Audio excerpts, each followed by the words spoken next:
മത്തായി 5-ാം അധ്യായം. സുവിശേഷ ഭാഗ്യങ്ങൾ. ജനക്കൂട്ടത്തെ കണ്ടപ്പോൾ യേശു മലയിലേക്ക് കയറി. അവൻ ഇരുന്നപ്പോൾ ശിഷ്യന്മാർ അടുത്തെത്തി. അവൻ അവരെ പഠിപ്പിക്കാൻ തുടങ്ങി. ആത്മാവിൽ ദരിദ്രരായവർ ഭാഗ്യവാന്മാർ, സ്വർഗരാജ്യം അവരുടേതാണ്. വിലപിക്കുന്നവർ ഭാഗ്യവാന്മാർ, അവർ ആശ്വസിപ്പിക്കപ്പെടും. ശാന്തശീലർ ഭാഗ്യവാന്മാർ, അവർ ഭൂമി അവകാശമാക്കും.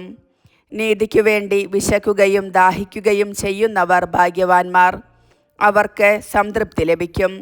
കരുണയുള്ളവർ ഭാഗ്യവാന്മാർ, അവർക്ക് കരുണ ലഭിക്കും. ഹൃദയശുദ്ധിയുള്ളവർ ഭാഗ്യവാന്മാർ, അവർ ദൈവത്തെ കാണും. സമാധാനം സ്ഥാപിക്കുന്നവർ ഭാഗ്യവാന്മാർ, അവർ ദൈവപുത്രന്മാരെന്ന് വിളിക്കപ്പെടും. നീതിക്കു വേണ്ടി പീഡനം ഏൽക്കുന്നവർ ഭാഗ്യവാന്മാർ, സ്വർഗരാജ്യം അവരുടേതാണ്. എന്നെ പ്രതി മനുഷ്യർ നിങ്ങളെ അവഹേളിക്കുകയും പീഡിപ്പിക്കുകയും എല്ലാവിധ തിന്മകളും നിങ്ങൾക്കെതിരെ വ്യാജമായി പറയുകയും ചെയ്യുമ്പോൾ നിങ്ങൾ ഭാഗ്യവാന്മാർ. നിങ്ങൾ ആനന്ദിച്ചാഹ്ലാദിക്കുവിൻ, സ്വർഗത്തിൽ നിങ്ങളുടെ പ്രതിഫലം വലുതായിരിക്കും. നിങ്ങൾക്ക് മുമ്പുണ്ടായിരുന്ന പ്രവാചകന്മാരെയും അവർ ഇപ്രകാരം പീഡിപ്പിച്ചിട്ടുണ്ട്.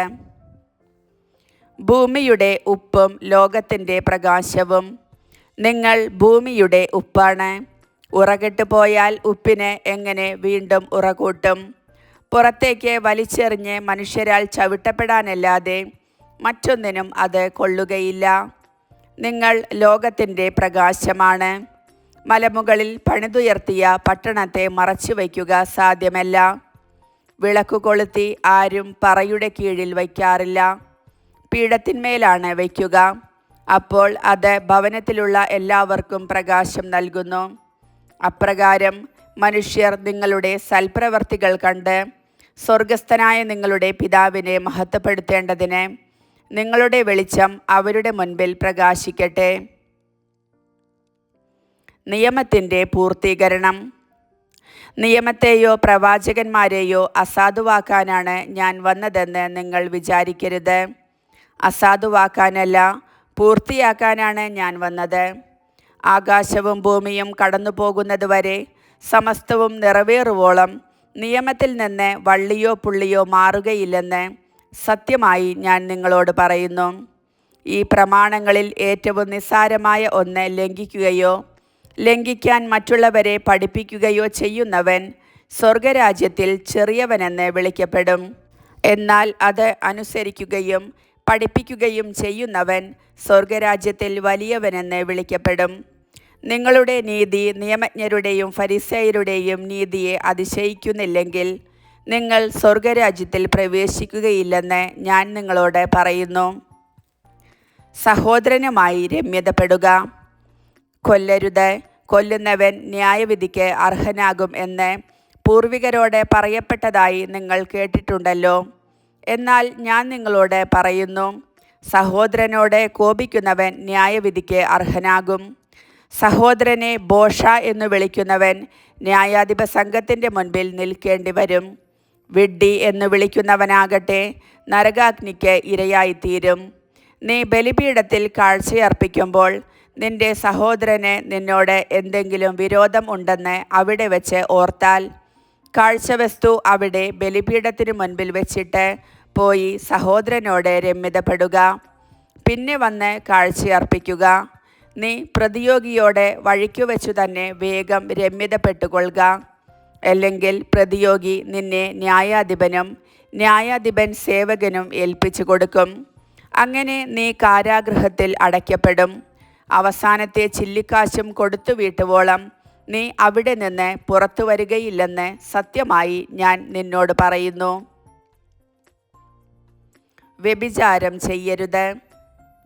വ്യഭിചാരം ചെയ്യരുത് എന്ന് കൽപ്പിച്ചിട്ടുള്ളത് നിങ്ങൾ കേട്ടിട്ടുണ്ടല്ലോ. എന്നാൽ ഞാൻ നിങ്ങളോട് പറയുന്നു, ആസക്തിയോടെ സ്ത്രീയെ നോക്കുന്നവൻ ഹൃദയത്തിൽ അവളുമായി വ്യഭിചാരം ചെയ്തു കഴിഞ്ഞു. വലത്തുകണ്ണ് നിനക്ക് പാപഹേതുവാകുന്നെങ്കിൽ അത് ചൂഴ്ന്നെടുത്ത് എറിഞ്ഞുകളയുക. ശരീരമാകെ നരകത്തിലേക്ക് എറിയപ്പെടുന്നതിനേക്കാൾ നല്ലത് അവയവങ്ങളിലൊന്ന് നഷ്ടപ്പെടുകയാണ്. വലത്തുകരം നിനക്ക് പാപഹേതുവാകുന്നെങ്കിൽ അത് വെട്ടി ദൂരെ എറിയുക. ശരീരമാകെ നരകത്തിൽ പതിക്കുന്നതിനേക്കാൾ നല്ലത് അവയവങ്ങളിലൊന്ന് നഷ്ടപ്പെടുന്നതാണ്. വിവാഹമോചനം.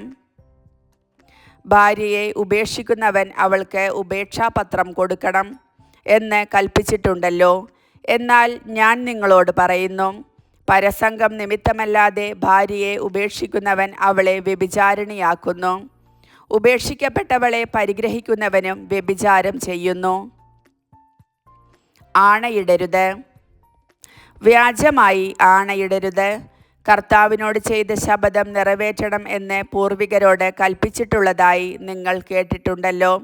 എന്നാൽ ഞാൻ നിങ്ങളോട് പറയുന്നു, ആണയിടുകയേ അരുത്. സ്വർഗത്തെക്കൊണ്ട് ആണയിടരുത്, അത് ദൈവത്തിൻ്റെ സിംഹാസനമാണ്. ഭൂമിയെക്കൊണ്ടും അരുത്, അത് അവിടുത്തെ പാദപീഠമാണ്. ജെറുസലേമിനെ കൊണ്ടും അരുത്, അത് മഹാരാജാവിൻ്റെ നഗരമാണ്. നിന്റെ ശിരസിനെ കൊണ്ടും ആണയിടരുത്, അതിലെ ഒരു മുടിയിഴ വെളുപ്പിക്കാനോ കറുപ്പിക്കാനോ നിനക്ക് സാധിക്കുകയില്ല. നിങ്ങളുടെ വാക്ക് അതെ അതെ എന്നോ അല്ല അല്ല എന്നോ ആയിരിക്കട്ടെ. ഇതിനപ്പുറമുള്ളത് ദുഷ്ടനിൽ നിന്ന് വരുന്നു. തിന്മയെ നന്മ കൊണ്ട് ജയിക്കുക. കണ്ണിനു പകരം കണ്ണ്, പല്ലിനു പകരം പല്ല് എന്ന് പറഞ്ഞിട്ടുള്ളത് നിങ്ങൾ കേട്ടിട്ടുണ്ടല്ലോ. എന്നാൽ ഞാൻ നിങ്ങളോട് പറയുന്നു, ദുഷ്ടനെ എതിർക്കരുത്. വലത്തുകരണത്തടിക്കുന്നവന് മറ്റേ കരണം കൂടി കാണിച്ചു കൊടുക്കുക. നിന്നോട് വ്യവഹരിച്ച് നിന്റെ ഉടുപ്പ് കരസ്ഥമാക്കാൻ ഉദ്യമിക്കുന്നവന് മേലങ്കി കൂടി കൊടുക്കുക. 1 മൈൽ ദൂരം പോകാൻ നിന്നെ നിർബന്ധിക്കുന്നവനോട് കൂടെ 2 മൈൽ ദൂരം പോകുക. ചോദിക്കുന്നവന് കൊടുക്കുക. വായ്പ വാങ്ങാൻ ഇച്ഛിക്കുന്നവനിൽ നിന്ന് ഒഴിഞ്ഞു മാറരുത്. ശത്രുക്കളെ സ്നേഹിക്കുക.